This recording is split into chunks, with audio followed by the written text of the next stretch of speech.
ঈদুজ্জোহার দিন আমাদের রাজ্যের যে চিরাচরিত ঐতিহ্য অনুযায়ী বিভিন্ন সম্প্রদায় ধর্মবিশ্বাসী তাদের স্ব উৎসব পার্বণ এগুলো শান্তিপূর্ণভাবে তারা উদযাপন করেন এবং অন্য ধর্মাবলম্বীর লোকজনও এই উৎসবগুলো উপভোগ করেন, নানাভাবে উৎসবে অংশগ্রহণও করেন। শুধু দুর্গা পূজা, কালী পূজা এগুলো না, যে এই বৌদ্ধ খ্রিশ্চানদের বড়দিন, বুদ্ধদের বুদ্ধ পূর্ণিমা, মুসলমানদের ঈদুজ্জোহা ইত্যাদি, এটাই ছিল আমাদের ঐতিহ্য বহু বছরের।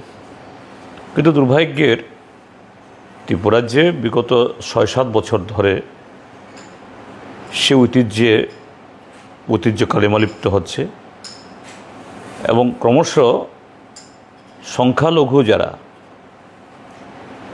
তাদের উৎসব পার্বণ, এটা ধর্মীয় হোক বা সামাজিক উৎসব, এগুলোর উপরে এক ধরনের দাদাগিরি, এক ধরনের যে কি বলে, এদের উৎসবের উপরে নানা ধরনের কর্তৃত্ব করার একটা প্রবণতা তৈরি হয়েছে।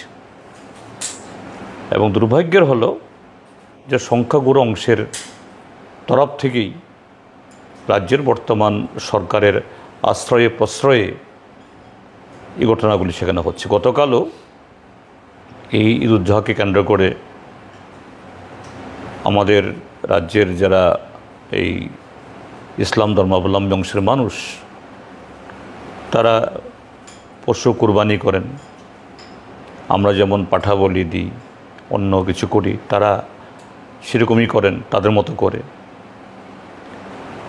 এবং এটা নিয়ে সারা দেশের মধ্যেই এখন বিতর্ক।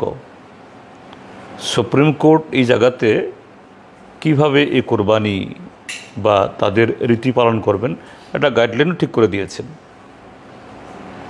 সেভাবে তাদের এই আচার পালন করতে গিয়ে গতকাল উদয়পুরের একটা জায়গায় জবরদস্তি করে তাদের এই উৎসবকে পণ্ড করার চেষ্টা হয়েছে, বাড়িঘর ভাঙা হয়েছে, একজন প্রবীণ লোকের উপরে প্রচণ্ড মারধর, শুধু না, তার দাড়ি ছিঁড়ে দেওয়া হয়েছে এবং ক্যামেরাতে এগুলি সবটা এসছে।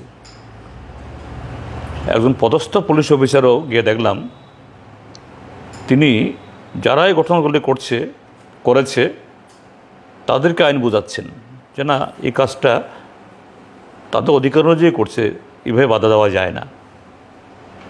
কিন্তু আশ্চর্যের হলো, সেই যে শান্তি বিঘ্নকারীকে পুলিশ ধরার কোনো উদ্যোগ নিচ্ছে না এবং এখন অবধি সেরকম কোনো ব্যবস্থা গ্রহণ করেছে বলে জানা নেই।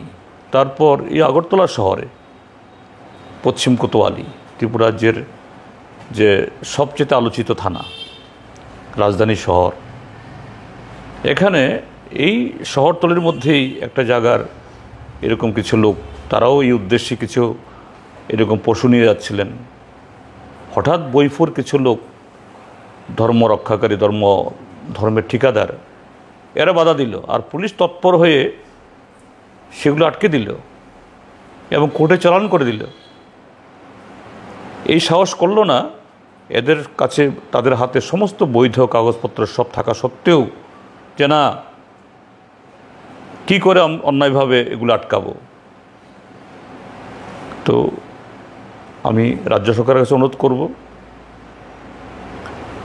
যে এভাবে কিছু যে সমাজ বিরোধী, এরা এত আশকারা পাচ্ছে, তার পরিণাম কিন্তু কারোর জন্যই ভালো হবে না। এদেরকে ঠেকান, তাদের বিরুদ্ধে আইনানুগ ব্যবস্থা গ্রহণ করুন, এক। আর দুই হলো, এই বকরি ঈদ বা ঈদুজ্জোহা নিয়ে যখন এরকম ঘটনা হচ্ছে, দিনে যাতে এই উত্তেজনাগুলো থেকে যাতে এড়ানো যায়, সরকারের তরফ থেকেই তো আমাদের রাজ্যের এই সম্প্রদায়ের মানুষ যাতে নিরাপদে এবং তাদের মতো করে একটা ডেজিগনেটেড কোনো জায়গাতে গিয়ে তারা এই কোরবানি করতে পারেন, এগুলি করে দিলে তো আর এই ভুল বোঝাবুঝি হয় না। কিছু লোক ধর্মের ঠিকাদার যারা, এই ঠিকাদারদের এত দাপট দেখার সুযোগ হয় না। সরকারের উচিত ছিল, আমি প্রশাসনকে, বিশেষ করে পুলিশ প্রশাসন, রাজ্যে নতুন পুলিশের মহানির্দেশক জয়েন করেছেন, তাকে অনুরোধ করব যে আপনি আইন শৃঙ্খলা গত 7.5 বছর যেরকম ধ্বংস হয়েছে এটা মেরামত করার চেষ্টা করছেন। এটা ঠিক একদিনে সবটা হবে না,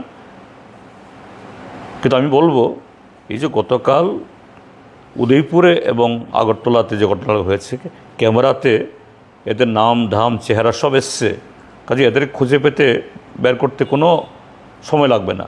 আপনি ব্যবস্থা গ্রহণ করুন। রাজ্যের সমস্ত গণতান্ত্রিক এবং শান্তিপ্রিয় মানুষ পুলিশের পক্ষে থাকবে।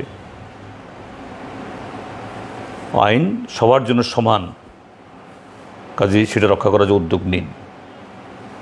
আমি গতকাল যারা এই ঘটনার সাথে লিপ্ত যারা, তাদের এই জাতীয় অন্যায় কাজের নিন্দা জানাচ্ছি। এবং একটা উত্তেজনা হয়েছে, যাই হোক, দিন তো পার হয়ে গেছে, তবু বড় কিছু হয়নি।